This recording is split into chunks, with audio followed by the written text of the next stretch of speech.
Oh oui, Père, merci. Merci parce que nous allons pouvoir ouvrir ta parole. Et en ouvrant ta parole, nous allons voir aussi ce que toi tu désires de nous. Et Seigneur, aide-moi à transmettre fidèlement ta parole et que tu parles à nos cœurs et que les actions suivent.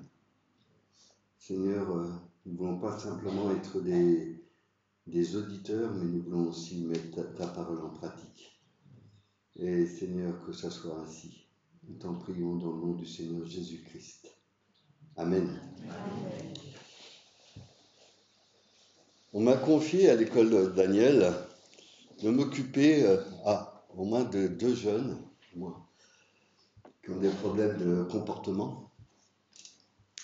Et Alain, en parlant avec lui, je lui ai posé une question toute simple.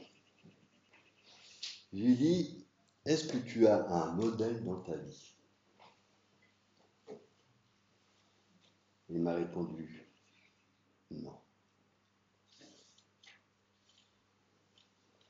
Et ce matin, je vais vous parler d'être un modèle.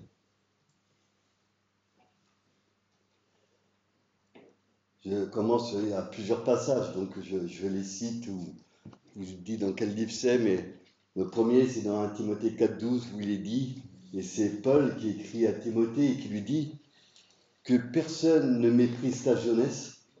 En fin de compte, montre ta maturité en étant un modèle pour les fidèles, en parole, en conduite, en amour, en foi et en pureté. Il donne vraiment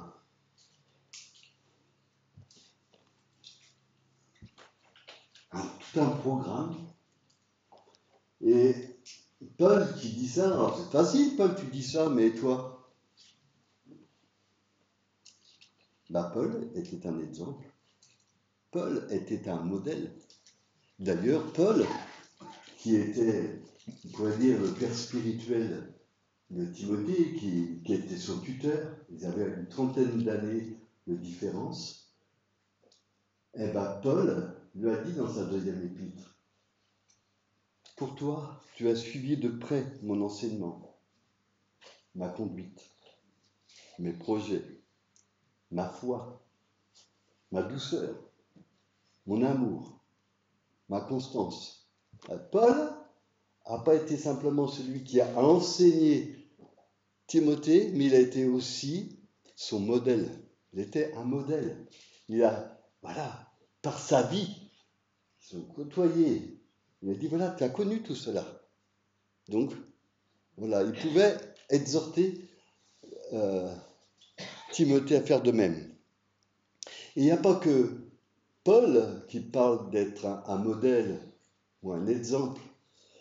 Il y a Pierre aussi. Dans 1 Pierre 5, 1 à 3, il dit « Voici des exhortations que j'adresse aux anciens qui sont parmi vous, moi, ancien comme eux, témoin des souffrances de Christ et participant de la gloire qui doit être manifestée. Paissez le troupeau de Dieu qui est sous votre garde, non par contrainte, mais volontairement, selon Dieu, non pour un gain sordide, mais avec dévouement, non comme dominant sur eux, ceux qui vous sont échus en partage, mais étant le modèle du troupeau.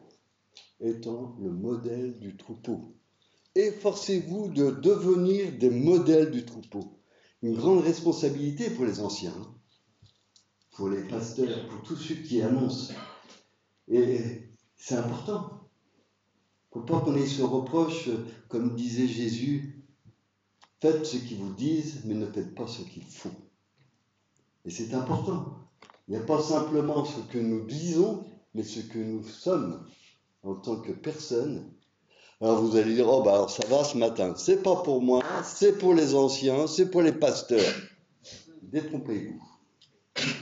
On est tous un modèle de quelqu'un. Vous, père, vous êtes un modèle pour vos enfants. Vous, mère, vous êtes un modèle pour vos enfants. Vous qui faites l'école du dimanche, vous êtes un modèle pour les petits. Vous qui vous occupez des jeunes, vous devez être un modèle aussi. Et vous qui peut-être vous êtes les seuls dans une classe à l'école, vous pouvez être un modèle, un exemple. Vous ne parlez peut-être pas, mais par votre attitude, vous pouvez être un modèle. Vous, dans votre entreprise, vous êtes peut-être le seul, vous pouvez être un modèle. Vous voyez, donc, cela concerne tout le monde. Et d'ailleurs, qu'est-ce qu'a dit Paul? Dans Paul, il a dit, soyez mes imitateurs. Vous dites, oh, non, soyez mes imitateurs. Il a pu dire ça, Paul. Pourquoi? Car comme je suis moi-même de Christ. Dans la parole vivante, c'est marqué, suivez donc mon exemple comme moi, de mon côté, je suis celui de Christ. Paul s'adresse aux saints de Corinthe. Donc il s'adresse à tous les saints de Corinthe, mais qu'est-ce qu'il est dit au début de l'épître aux Corinthiens? À tous ceux qui sont sanctifiés. Donc, si ce matin vous avez été sanctifiés, si ce matin vous avez été rachetés par Jésus-Christ, eh ben, vous devez être des modèles, vous devez être des imitateurs de Christ. Jésus-Christ nous a laissé un modèle, un exemple, on pourrait dire un exemple suprême, modèle divin. Très intéressant. Alors, Claude, en allant voir ma tante, il a vu un livre de Jean Dernousseau, académicien français. Et dans son livre Aux Annas sans fin, à la page 60, très intéressant, pour quelqu'un qui n'est pas chrétien, il dit ceci. Les chrétiens n'ont pas le droit de se plaindre, d'ailleurs, ils ne se plaignent pas. Non seulement il ne peut pas leur être interdit de croire en un Dieu créateur du ciel et de la terre, mais ils ont de la chance d'avoir pour modèle, sous leurs yeux, un personnage à qui l'existence et la place dans notre histoire ne peuvent être contestées. Jésus, lui au moins, il est permis de l'admirer et de l'aimer sans se poser trop de questions sur sa réalité. Si quelqu'un a laissé une trace éclatante dans l'esprit des hommes, c'est bien le Christ Jésus. Waouh! Vous vous rendez compte? Christ, c'est un modèle. Beaucoup parlent de Jésus, peut-être en bien, ils ne le suivent pas, mais ils peuvent dire, un qui peut être sans reproche, c'est lui. Et pourtant, le Seigneur nous dit d'être ses imitateurs. Et même, il est dit, le Père nous exhorte à être ses imitateurs. Le Père et le Fils. Dans Matthieu 5, 48, il est dit, soyez donc parfaits comme votre Père céleste est parfait. Waouh! Pas évident, hein? Ou soyez donc miséricordieux comme votre Père est miséricordieux. Dans quel contexte c'est écrit? Je vais vous lire simplement à quel moment ça a été cité. C'était cité dans Matthieu 5, 43 à 48, il est dit, vous avez appris qu'il a été dit, tu aimeras ton prochain et tu haïras ton ennemi. Mais moi je vous dis, aimez vos ennemis, bénissez ceux qui vous maudissent, faites du bien à ceux qui vous haïssent, priez pour ceux qui vous maltraitent et qui vous persécutent, afin que vous soyez fils de votre Père qui est dans les cieux, car il fait lever son soleil sur les méchants et sur les bons. Il fait pleuvoir sur les justes et les injustes. Si vous aimez ceux qui vous aiment, quelle récompense méritez-vous? Les publicains n'agissent-ils pas de même? Et si vous saluez seulement vos frères, que faites-vous d'extraordinaire? Les païens n'agissent-ils pas de même? Soyez donc parfaits comme votre Père céleste est parfait. Sacré programme, n'est-ce pas? Dans Éphésiens, il est dit: devenez donc les imitateurs de Dieu comme des enfants bien-aimés et marchez dans l'amour à l'exemple de Christ, qui nous a aimés et qui s'est livré lui-même à Dieu pour nous comme une offrande et un sacrifice de bonne odeur. Voilà. Et il y a d'autres passages: soyez saints comme je suis saint. Vous voyez le programme un petit peu d'un chrétien? Alors, on peut se poser la question, mais quelle image que je donne autour de moi? Je parlais un jour avec quelqu'un, il me dit: ah, lui, il est croyant, mais alors, oh là là, quand il fait des colères, c'est affreux. Il est chrétien, mais il est colérique. Il est chrétien, mais il a un mauvais caractère. Il est chrétien, mais il n'est pas fiable. Il est chrétien, mais alors, il est insupportable. Il est chrétien, mais il rend un mauvais témoignage. Il est chrétien, mais c'est un égoïste. Il pense qu'à lui. Il est chrétien, mais il ne pardonne jamais. Il est chrétien, mais il cherche toujours des histoires. Il est chrétien, mais il est dur,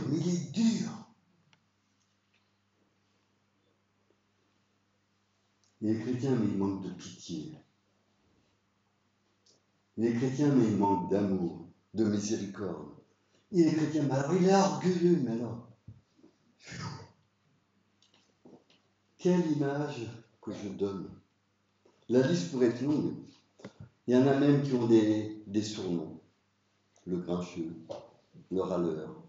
On pourrait dire toutes sortes. Et je sais que moi-même,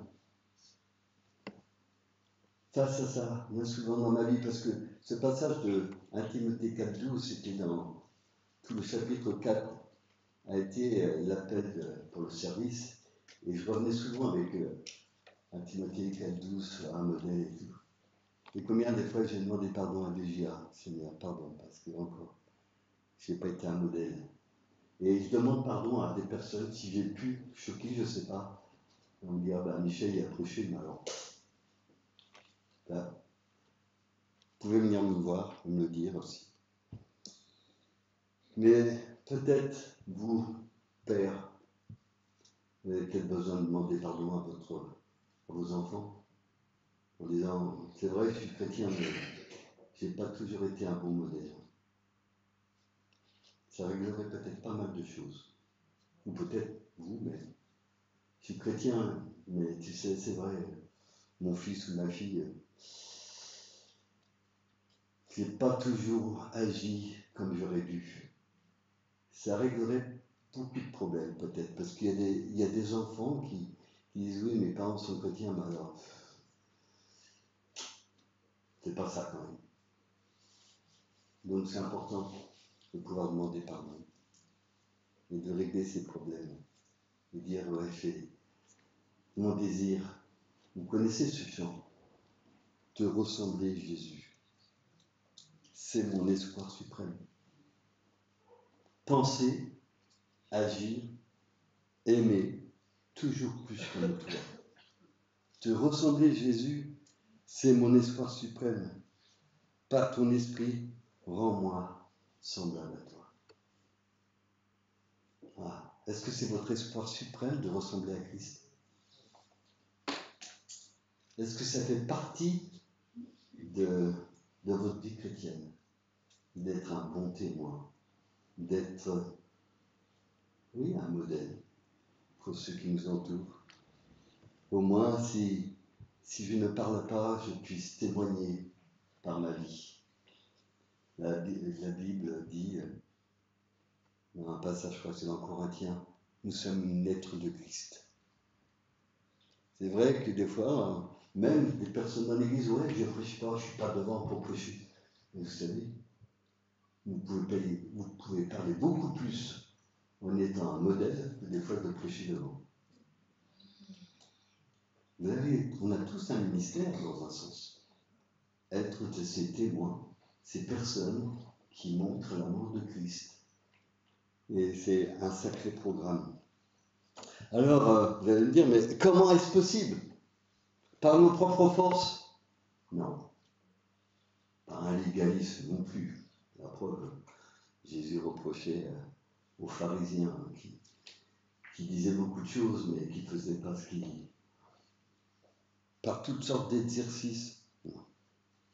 Dieu ne nous a pas laissés seuls à nous débattre. Il est dit dans 2 Pierre 1,3, « Sa divine puissance nous a donné tout ce qui contribue à la vie et à la piété, au moyen de la connaissance de celui qui nous a appelés par sa propre gloire et par sa vertu. » Dans Parole vivante, c'est « Par sa puissance, Dieu nous a donné tout ce qu'il faut pour accéder à la vie véritable et pour vivre dans l'attachement à Dieu. En effet, il nous a fait connaître celui qui nous a appelés à partager sa propre gloire et sa puissance. » Dieu, pour tout enfant de Dieu, il nous a donné le Saint-Esprit. Et c'est par son esprit qui va agir en nous. Mais des fois, on ne le laisse pas agir. Qu'est-ce qui fait obstacle bien souvent? C'est notre moi, c'est notre nous, c'est notre caractère. Dieu lui dit, mais ça va pas là, Michel. Et puis je peux peut-être foncer, continuer dans, c'est pas grave, je peux avoir raison, ou voilà, au lieu de dire, oui Seigneur, tu as raison. J'accepte. Oui, pardon, parce que là, je me laisse emporter par moi-même et je ne rends pas un bon témoignage. Dans Galates 2,20, il est dit « J'ai été crucifié avec Christ. Et si je vis, ce n'est plus moi qui vis, c'est Christ qui vit en moi. Si je vis maintenant dans la chair, je vis dans la foi au Fils de Dieu qui m'a aimé et qui s'est livré lui-même pour moi. » En Parole vivante, il dit « Oui, je continue à vivre. Ce n'est plus moi, mon ancien moi, qui continue à vivre. C'est le Christ vivant qui agit et reproduit sa vie en moi. Le reste de mon existence sur la terre est une vie vécue dans la foi au Fils de Dieu qui m'a aimé jusqu'à mourir sur la croix à ma place. » Est-ce que Christ vit continuellement dans ma vie? Est-ce que c'est de lui que je vis? Ou est-ce que bien souvent c'est de moi-même? Tu vas voir de quel bois je me chauffe, une fois qu'on dit. Bien souvent, c'est nous qui vivons. C'est nous qui agissons. C'est nous qui voulons défendre notre petite personne. Vous vous rendez compte de ce qu'il m'a dit? Mais attends, au lieu de dire, Seigneur, agis parce que si tu n'agis pas dans ma vie, moi je vais foncer dans le tas. Je vis de toi. Je prends un exemple tout pratique. Et vous avez dû le vivre, ça, au travail. Un mauvais patron, un mauvais chef. Et des fois, on dit, franchement, la parole de Dieu, elle est riche dans toutes ces choses. Elle nous donne des renseignements, comment se comporter. Je prends le passage de 1 Pierre, chapitre 2, versets 18 à 25. Il s'adresse, à l'époque c'était des esclaves, c'était même pas des salariés avec 35 heures, avec un contrat avec ses droits et tout ça, c'était pas comme ça. Il est dit, alors vous pouvez lire avec moi, 1 Pierre 2, 18 à 25, il dit « Serviteurs, soyez soumis en toute crainte à vos maîtres. Non seulement ceux qui sont bons et doux, c'est vrai que c'est plus facile, mais aussi à ceux qui sont d'un caractère difficile. Car c'est une grâce de supporter des afflictions par motif de conscience envers Dieu quand on souffre injustement. » Une grâce. Une grâce. C'est ce qui est écrit. C'est une grâce. En effet, quelle gloire y a-t-il à supporter de mauvais traitements pour avoir commis des fautes? Mais si vous supportez la souffrance lorsque vous faites ce qui est bien, c'est une grâce devant Dieu. Et c'est à cela que vous avez été appelés. Parce que Christ aussi a souffert pour vous, vous laissant un exemple, afin que vous suiviez ses traces. Et le passage qui a été lu par Alain ce matin, lui qui n'a point commis de péché, et dans la bouche duquel il ne s'est point trouvé de fraude, lui qui injuriait, ne rendait point d'injure. Maltraité, ne faisait point de menace, mais s'en remettait à celui qui juge justement. Ouais, il m'a traité, ben moi aussi je vais répondre. Voilà, qu'est-ce qu'il est dit? Injurier, ne rendait point d'injure, mais s'en remettait. Et c'est cela que nous pouvons faire.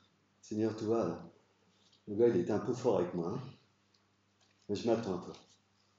Je m'attends à toi, je veux vivre de toi, je veux pas réagir. Je veux te laisser agir dans ma vie. Lui qui a porté lui-même nos péchés en son corps sur le bois, afin que mort au péché, on est mort au péché, nous vivons pour la justice. Voilà, nous devons vivre pour la justice. Lui, par les meurtrissures duquel vous avez été guéris, car vous étiez comme des brebis errantes, mais maintenant vous êtes retournés vers le berger et le gardien de vos âmes. Et il y a plein d'exemples comme ça dans la parole de Dieu. Quand Jésus-Christ, il nous donne un exemple d'être serviteurs les uns des autres. Vous savez quel exemple il a donné? Quel exemple il a donné? De laver les pieds. Il a lavé les pieds de ses disciples, lui le maître. Et il a dit, car je vous ai donné un exemple, afin que vous fassiez comme je vous ai fait. Ce matin, on a parlé de se dépouiller pour revêtir Christ.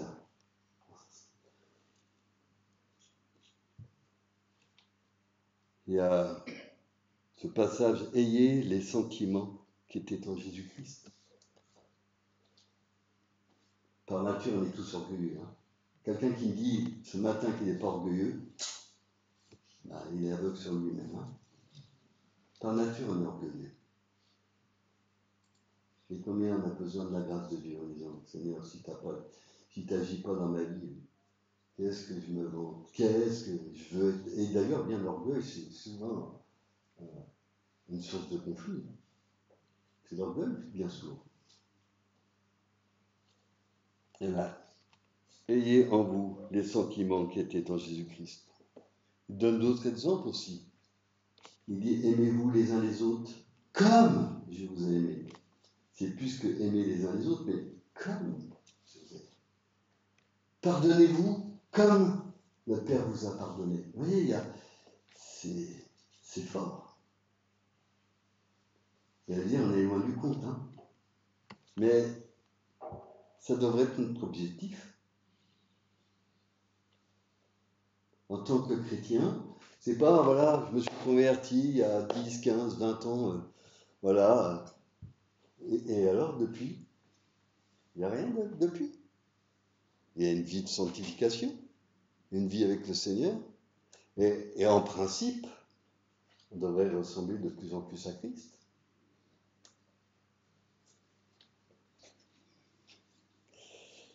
Dans sa confession, Augustin raconte que la bonté d'Ambroise, le grand prédicateur et évêque, toucha son cœur inconverti avant sa prédication, rien que par sa bonté.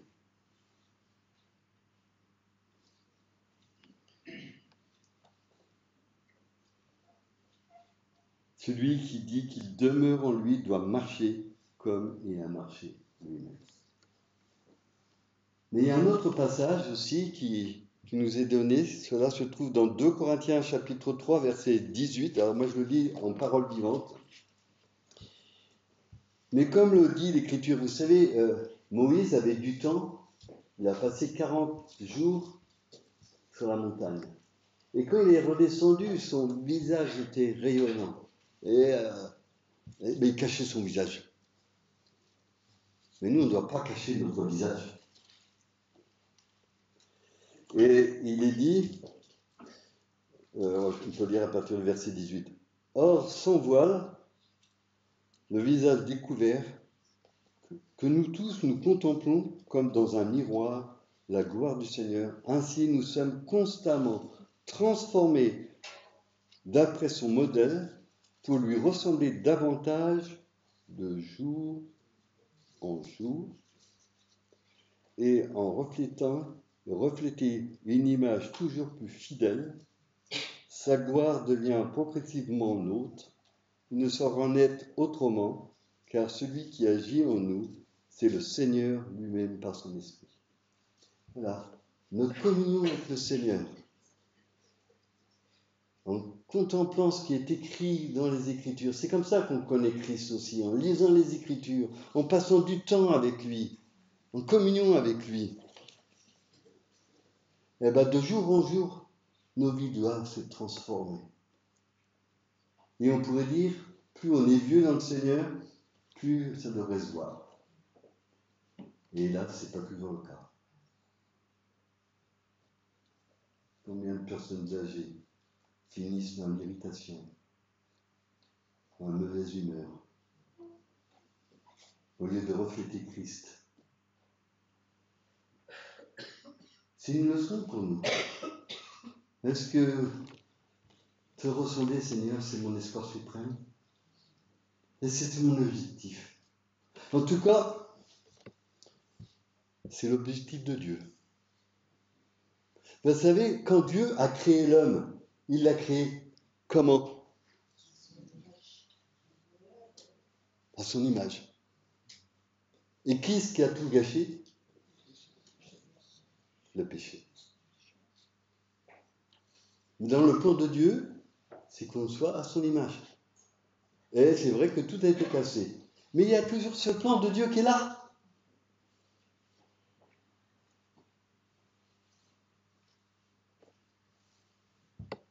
Et Dieu veut faire cette œuvre en nous. Vous savez, on cite souvent ce verset Romains 8, 28 et on s'arrête là. On ne cite pas le verset 29. Qu'est-ce qu'il est dit?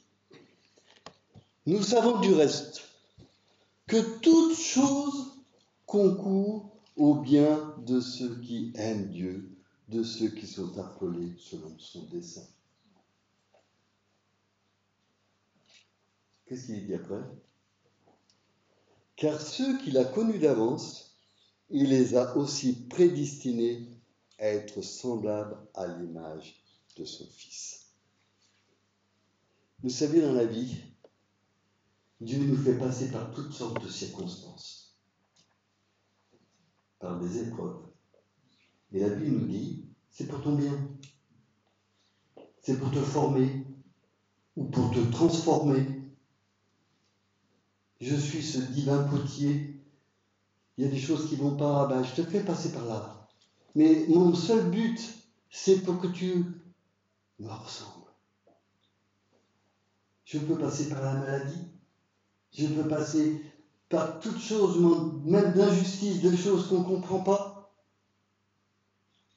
Mais c'est marqué, toutes choses, il est dit, concourent au bien de ceux qui aiment Dieu. Si vous aimez Dieu, toutes choses concourent au bien de ceux de Dieu. Même si des fois on ne comprend pas. Il y a des fois, il y a des choses, mais c'est pas possible. Si Dieu dit, pourquoi il m'arrive ça?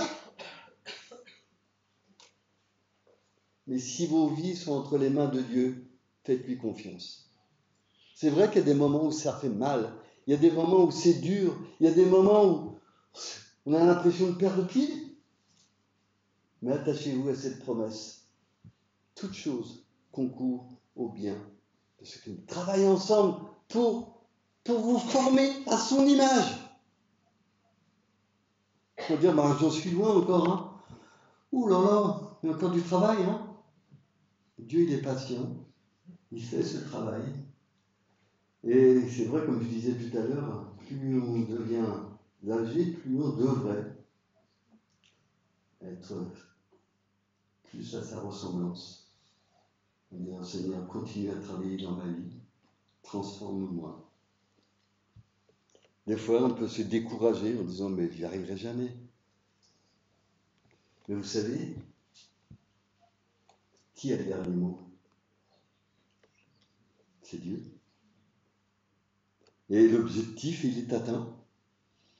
Parce que quand je lis 1 Jean 3, versets 2 et 3, il est dit, bien-aimés, nous sommes maintenant enfants de Dieu, et ce que nous serons n'a pas encore été manifesté.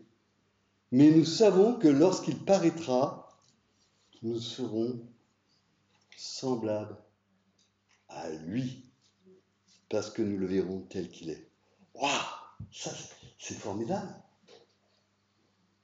Nous serons semblables à lui, parce que nous le verrons tel qu'il est. Quelle grâce, hein. Quiconque a cette espérance, si vous avez cette espérance, se purifie lui-même comme il est pur. On doit être dans cette attitude-là. Je suis chrétien, mais je marche dans cette sanctification, toujours dans ce but de plus en plus te ressembler au Jésus. C'est mon espoir suprême. Penser, agir, aimer, toujours plus comme toi. Te ressembler, Jésus, c'est mon espoir suprême. Par ton esprit, rends-moi semblable à toi. Nous allons prier. Oh oui, Père, merci. Merci parce que c'est vrai que toi, tu tiens tout entre tes mains. C'est vrai, si nous regardons à nous-mêmes, on peut être découragé, on peut dire, mais je suis fichu. Mais Seigneur, merci parce que ton objectif, tu veux l'atteindre. Tu prends tous les moyens qu'il faut. Et Seigneur, nous voulons, je veux être sous ta main puissante, me laisser façonner par toi, me laisser transformer par toi. Je réponds aussi à ton appel quand tu me montres quelque chose qui ne va pas. Te demander pardon, me dépouiller de ces choses et me revêtir de Christ. Seigneur, je te prie, aide chacun, toi, dans cette salle, chacun qui te connaît depuis peut-être X années, tu le sais. Seigneur, que tous ensemble, nous ayons ce désir suprême de te ressembler. Seigneur, tu vois aussi ceux peut-être dans cette salle qui ne te connaissent pas, qui puissent venir à toi et te connaître et voir que en toi, tout est différent. Parce que tu dis dans ta parole que si quelqu'un est en Christ, il est une nouvelle créature. Les choses anciennes sont passées et toutes choses sont devenues nouvelles. Et c'est vrai, Seigneur. Merci, Seigneur, parce que tu veux sauver, tu veux racheter, tu veux montrer ton amour, le donner, et tu veux qu'on vive le Christ. Tu dis dans ta parole que celui qui a le Fils a la vie, mais celui qui n'a pas le Fils n'a pas la vie. Et Seigneur, oui, merci parce que en toi nous avons la vie. Béni sois-tu. Amen.